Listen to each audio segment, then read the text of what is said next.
4 नवंबर को अर्धवार्षिक परीक्षा 2025-26 कक्षा 12वीं का हिंदी विषय का पेपर रहेगा। आप जानते हैं हिंदी विषय के जो कोड होते हैं वो होते हैं 051। अर्धवार्षिक परीक्षा पेपर आपका 4 नवंबर को रहेगा।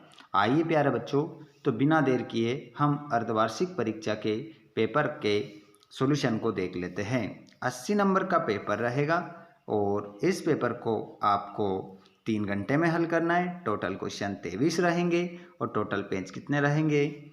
8 रहेंगे। सभी प्रश्न करना अनिवार्य है। प्रत्येक प्रश्न के लिए कितने अंक में बांटा गया है प्रश्न को, उसी के सामने आपको मिल जाएगा। 1 से 5 तक ओटी आपको मिलेगी। वस्तुनिष्ठ प्रश्न मिलेंगे 32 नंबर के। अगर 32 के 32 ऑब्जेक्टिव आपके सही हो जाते हैं तो आप इसी से पास हो गए। उसके बाद में 6 से 15 तक 10 प्रश्न रहेंगे 2-2 नंबर के, और 6 से 19 तक के आपके 3-3 नंबर के रहेंगे। तो आप सभी जल्दी से जुड़ जाइए क्लास में और इस क्लास को अपने दोस्तों को भी शेयर कर दीजिए ताकि उनको भी सभी आने वाले वीडियोस के नोटिफिकेशन मिल सके। और अगर आपने चैनल को सब्सक्राइब नहीं किया हो तो चैनल को सब्सक्राइब जरूर। आपको वीडियो के लास्ट में मिलेगा, कहाँ मिलेगा सब कुछ आपको हम बता देंगे। आइए विद्यार्थियों, पहला क्वेश्चन लगा लेते हैं हम। जवाब आपको भी देना है। जितने भी हमारी क्लास लाइव में जुड़ रहे हैं सभी को जवाब देना है।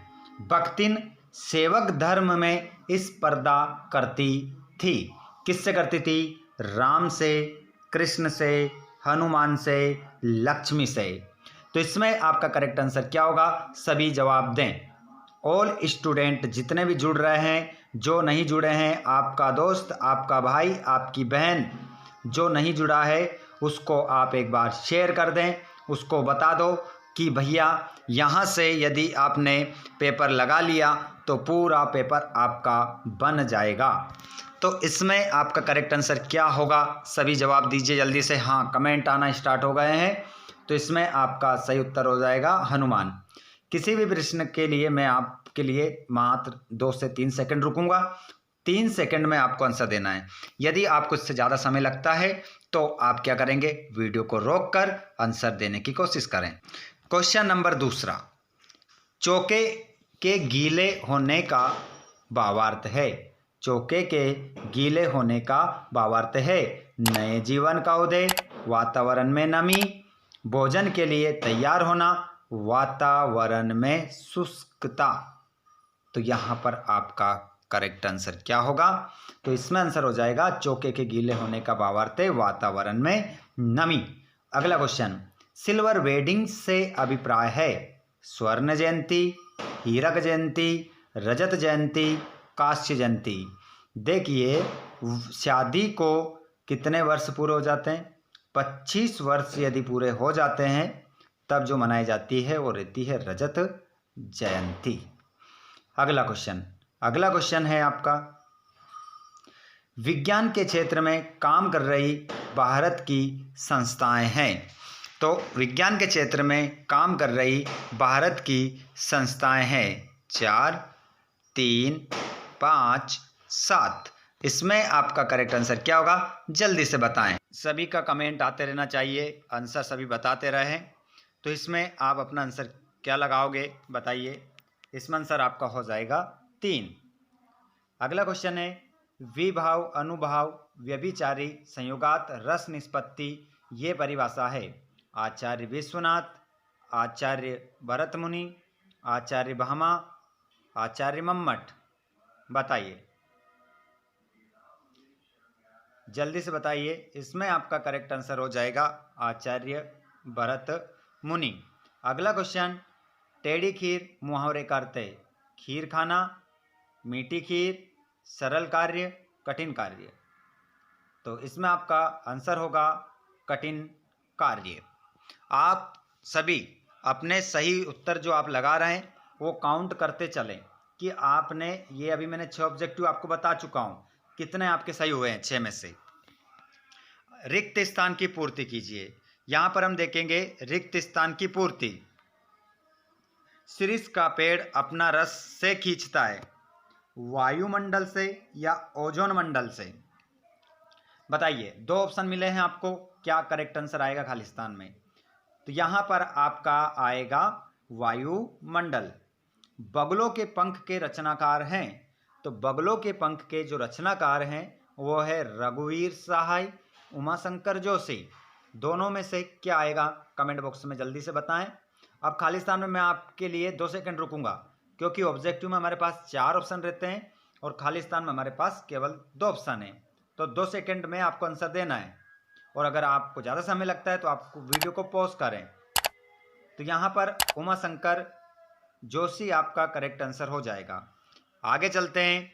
कूटीकरण को भी कहते हैं, तो इसको कूटीकरण को हम एनकोडिंग या आउट कोडिंग भी कहते हैं। तो इसमें आपका करेक्ट आंसर क्या होगा बताइए? बिल्कुल इसमें होगा एनकोडिंग।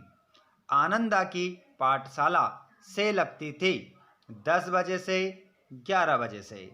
तो आनंदा की जो पाठशाला लगती थी कितने बजे से लगती थी? 10 बजे से 11 बजे से। आंसर आपको कमेंट बॉक्स में बताना है, जल्दी बताइए। तो यहाँ पर आपका आंसर हो जाएगा 11 बजे से। अच्छे विद्यार्थी परिश्रमी होते हैं, यह वाक्य है संयुक्त वाक्य है या साधारण वाक्य है? तो ये जो वाक्य है अच्छे विद्यार्थी परिश्रमी होते हैं, ये साधारण वाक्य हो जाएगा। गद्य पद्य मिश्रित काव्य कहलाता है, चंपू काव्य या मुक्तक काव्य? बताइए आंसर क्या होगा?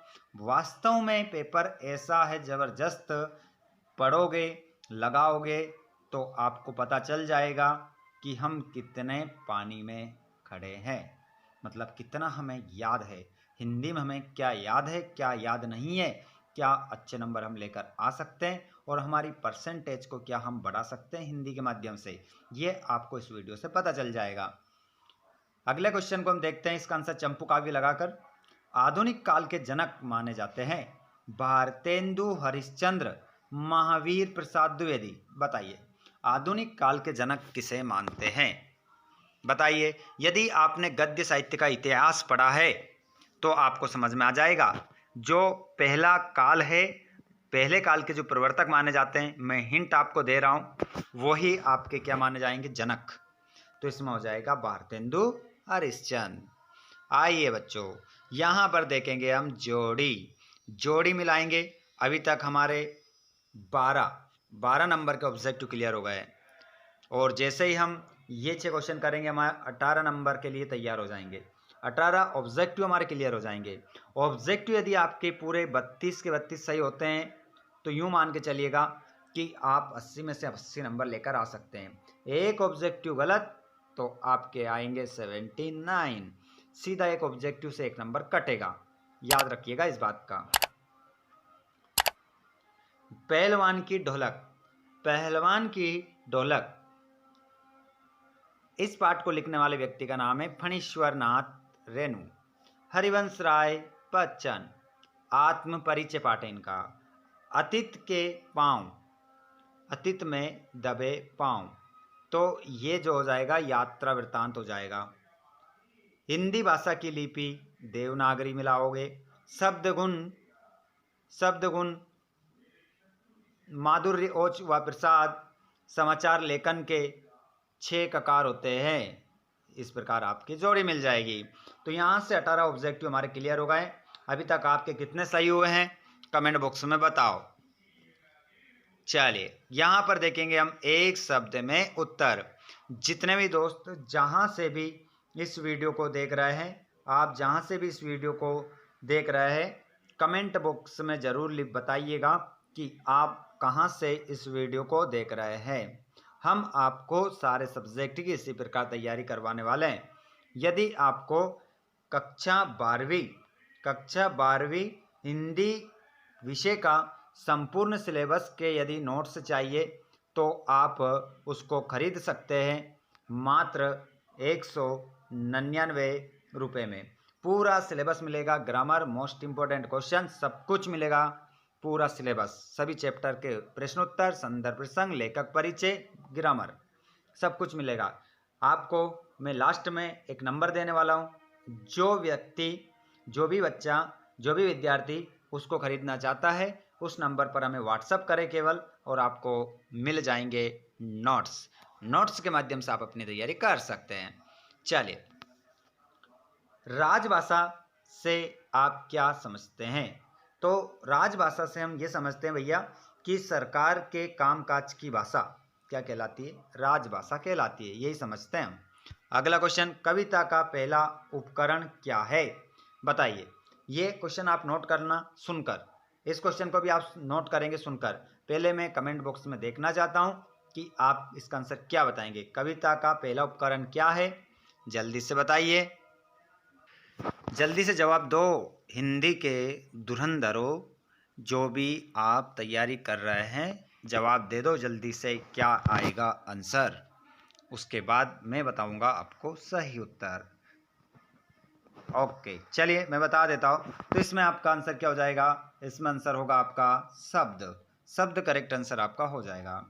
यशोधर बाबू ने मैट्रिक की परीक्षा किस स्कूल से पास की थी? दीजिए जवाब, जल्दी से जवाब लिखिए, जल्दी जल्दी लिखिए। बिल्कुल, तो यहाँ पर आपका आंसर होगा Ramsay school Almora. Ramsay school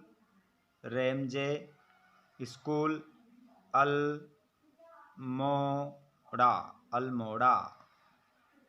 ठीक है मोड़ा। आगे चलते हैं।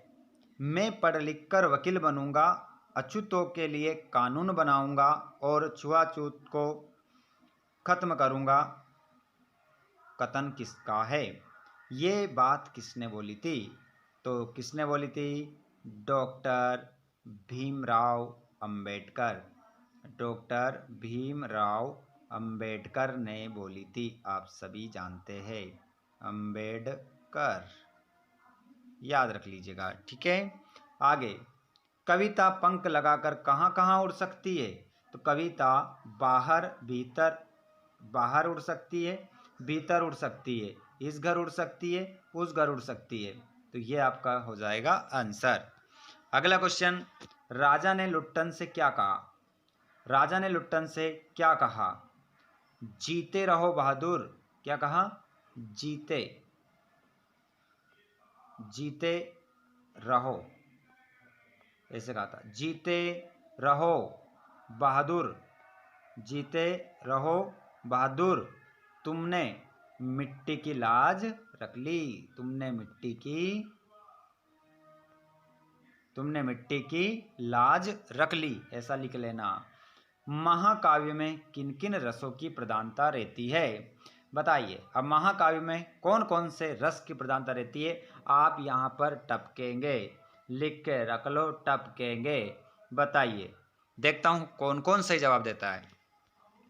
बताइए क्या होगा इसका आंसर? हाँ, कमेंट आ रहे हैं, सभी के कमेंट करते रहें। बताइए इसका आंसर क्या होगा?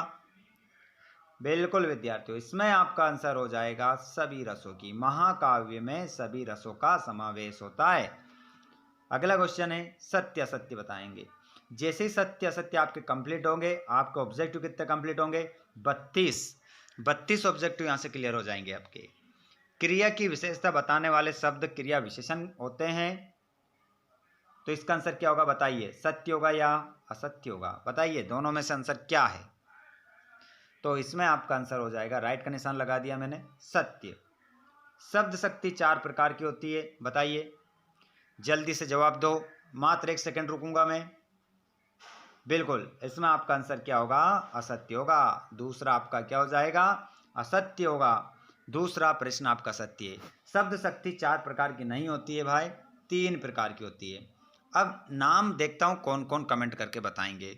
शब्द शक्ति मैं बोल रहा हूँ 3 प्रकार की होती है। नाम आप सभी मुझे कमेंट बॉक्स में बताएंगे। देखता हूँ कितने बच्चों को शब्द शक्ति के नाम याद है, जल्दी से बताइए।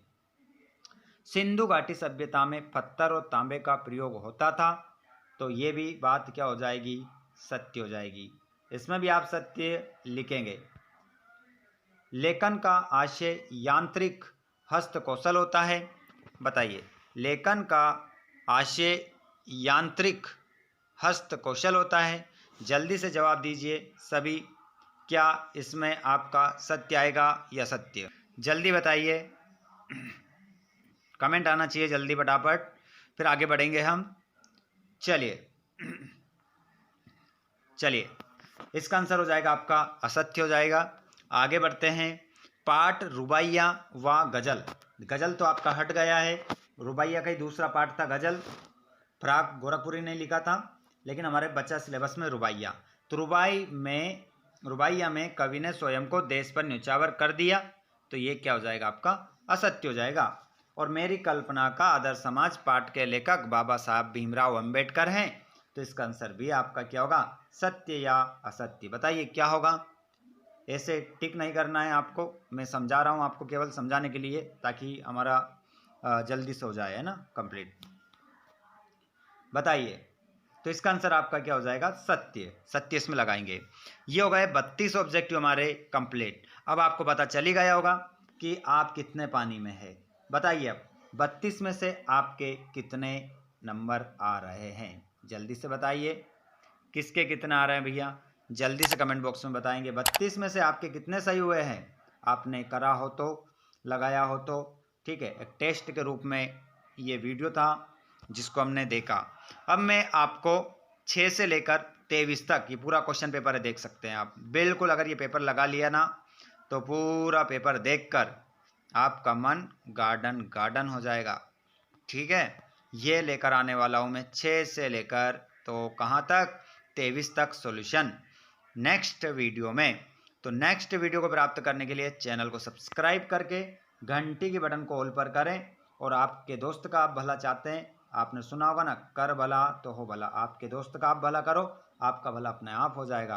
अब मैं बता दूं, जो विद्यार्थी कक्षा 12वीं विषय हिंदी का सिलेबस खरीदना चाहते हैं, वो हमें वही बच्चे कमेंट करेंगे, इनके अलावा किसी को नहीं करना है। व्हाट्सअप करना है, केवल व्हाट्सअप पर ही बात होगी, कॉलिंग पर नहीं होगी।